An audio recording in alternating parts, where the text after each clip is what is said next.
Assalamualaikum warahmatullahi wabarakatuh. Masuk pada pembahasan terakhir yaitu laporan penelitian. Mengapa peneliti harus membuat laporan penelitian? Karena laporan penelitian adalah sebagai bukti bahwa sebuah penelitian telah benar-benar dilakukan. Laporan penelitian yang telah dibuat dapat dipublikasikan. Semua hasil dari penelitian akan dicantumkan dalam laporan penelitian, sehingga laporan penelitian bermanfaat dalam memecahkan masalah dalam masyarakat. Manfaat laporan penelitian. Yang pertama, sebagai dasar penentu kebijakan. Yang kedua, sebagai bahan informasi. Yang ketiga, bahan untuk menyusun rencana kegiatan. Aturan penulisan laporan. Yang pertama, kertas. Diketik 2 spasi pada kertas ukuran kuarto A4. Selanjutnya, contoh skripsi yang berjudul Pengembangan Media Pembelajaran Fisika Berbasis Video untuk meningkatkan minat dan pemahaman konsep siswa SMA. Yang kedua, batas pengetikan. Yang A, margin kiri 4 cm, margin kanan 3 cm, margin atas 2,5 cm, margin bawah 3 cm, sedangkan untuk halaman pertama tiap-tiap bab, batas pengetikan bagian atas 5 cm. Yang ketiga, bab, subbab, dan rinciannya. Bab diketik di tengah-tengah dengan huruf besar semua, tanpa digarisbawahi. Subbab diketik di atas pinggir, margin kiri dengan huruf besar semua, tanpa digarisbawahi. Rincian subbab dan seterusnya diketik sebaris dengan baris di atasnya. Dalam hal rincian tersebut, huruf besar dan judul tersebut digarisbawahi. 4. Jarak pengetikan bab, subbab, dan rinciannya. Bab dengan subbab 4 spasi. Subbab dengan kalimat di bawahnya 2,5 spasi. Kalimat dengan rincian subbab dan seterusnya 2,5 spasi. Yang kelima, pengetikan kalimat.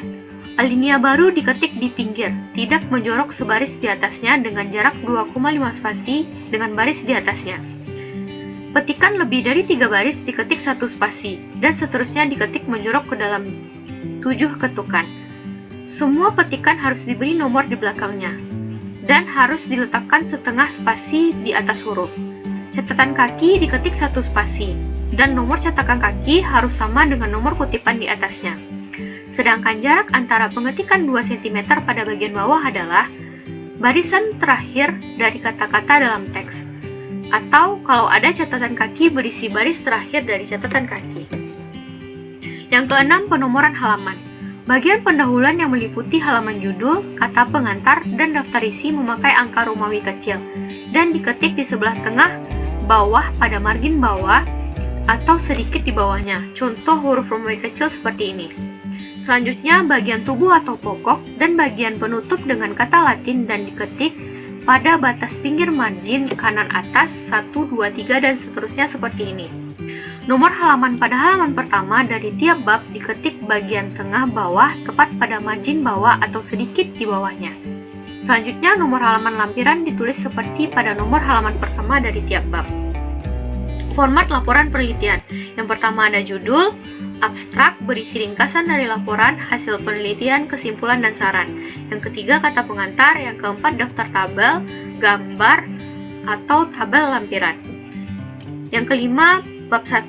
Pada bab 1 terdapat latar belakang, rumusan masalah, tujuan penelitian, manfaat penelitian, definisi operasional atau variabel, asumsi dan keterbatasan atau kekurangan saat melakukan penelitian. Yang keenam, bab 2. Pada bab 2 terdapat review literatur, teori, kerangka berpikir, dan hipotesis. Yang ketujuh, bab 3.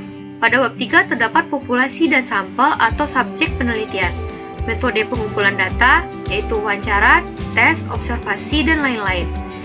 Selanjutnya ada teknik pengolahan data atau analisis data, dan ada juga pengembangan instrumen. Yang kedelapan, bab 4. Pada bab 4 terdapat penyajian data, analisis data, interpretasi hasil analisis data. Yang kesembilan, bab 5. Pada bab 5 terdapat kesimpulan dan saran.